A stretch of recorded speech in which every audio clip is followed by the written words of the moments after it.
I'm going to be honest with you, Jenna. Neither is my biggest takeaway. Chris Paul's been terrific, as you said. 17 points, 15 dimes, no turnovers. He's been awesome. But you know what? He's doing what he should do to a couple of backups. All right, he's going against Facundo Campazzo, a 30-year-old rookie, and Austin Rivers, who was on a 10-day contract a month and a half ago. I mean, he should be destroying them. And I'm taking nothing away from Chris, but let's look at the facts. All right? And then Mike Malone. I've known Mike Malone since he was an assistant on Jeff Van Gundy's staff. Mike Malone is a tough, feisty get it right, fighter.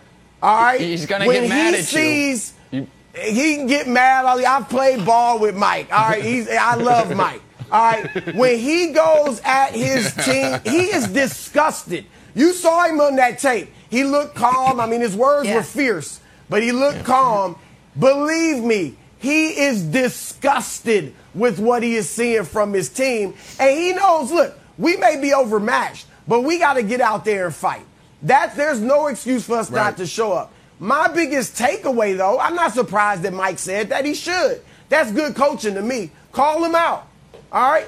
But my biggest takeaway is it's 1-on-3 or 1-on-5. Nikola Jokic is out there by himself. All right? He's the only player on Denver to score more than 11 points, only player to grab more than 6 rebounds, only starter to shoot 50% or better from the field. Don't even believe what he's saying. I do believe this. They are overmatched. I see where this He's is out going. there with Austin Rivers wasn't in the league 2 months ago. Campazzo's a 30-year-old rookie.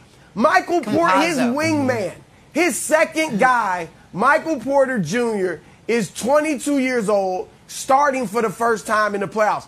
And he's counted on to give him 20-plus points and fill Jamal Murray's shoes.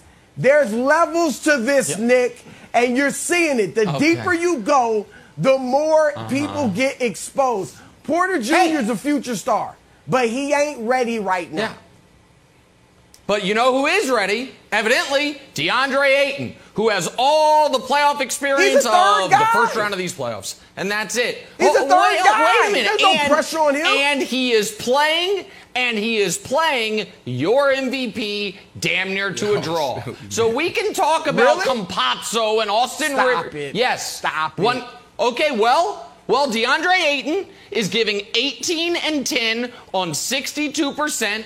Jokic is going 23 and 11 on 48%, and Jokic, the greatest passing big man since Bill Walton, has 9 total assists in the 2 games. That's 4.5 a game. So, so what you're seeing is typically in these series, Broussard, if it's 1-on-5 and the 1 is the league MVP, even if they lose with that guy doing, I don't know, let's think of an example. What Dame did in the last round, where it's, okay, we're going to lose, but I'm going to be a monster. What we saw LeBron do in the 2018 with Cleveland, when Kevin Love was in and out of the lineup, Kyrie was gone, Jeff Green was his best co-star. He's like, all right, I guess I got to go for 40 every single night. We might lose, but it ain't going to be because I didn't produce. The best player in this series has been Chris Paul, because he was the most valuable player in the league this year. And this is a really rough spot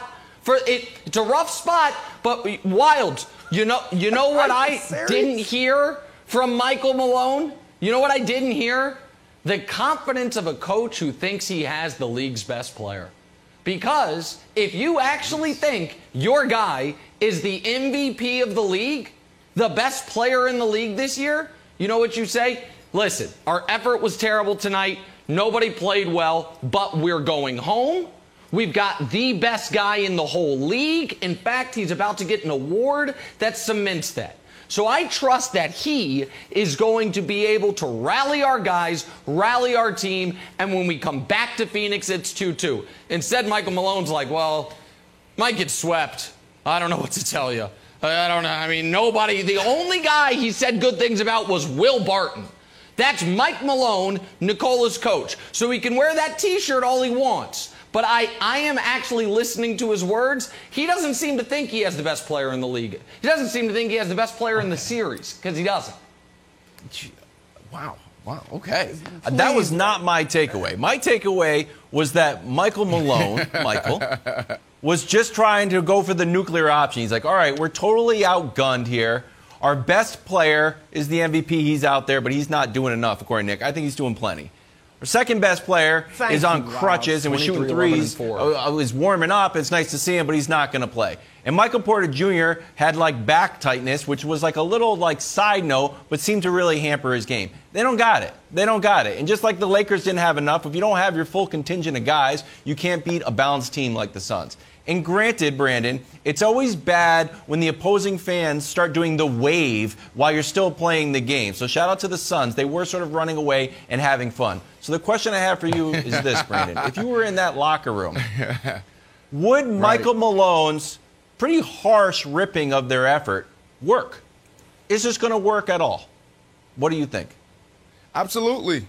No, it absolutely works. I mean, that type of message falls on deaf ears when you hear it over and over and over again. There's some players, there's some coaches, that's all they want to do is yell, yell, yell, yell, yell, scream, scream, scream, scream. And people tune you out. Michael Malone, I got it right, Nick. It's not Mike, right? Chris, get it right. I don't care if you play basketball. The man wants to be called Michael Malone. Call the man Michael Malone.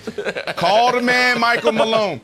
But here's the deal. Like, look, what you want to see in that locker room, and he might be, Coach Malone may be talking to the Joker, right? Like, there was a shot of the Joker on the sideline when they're down by like 20 points in the fourth quarter, and he's doing this, twiddling his fingers on his head, and he's not like standing up and having that same energy that Coach Malone had after the game. You would never see some of the superstars being down 0-2 just sitting there taking it. There has to be a moment, that Embiid moment, where you're telling Danny Green, get up there, what are you doing? Go press him. There has to be that CP3 moment where he's screaming at Ayton, what are you doing? Let's go, communicate, defense. Yep. And you're not seeing that out the Joker. So, look, it works. He's sending a message. It may be to the Joker. It may be to a few people in that locker room. Because, Nick, you know when you walk in that locker room if guys have it tonight or they don't. You know how they putting their clothes on. You know if they're sticking to the routine. Yeah.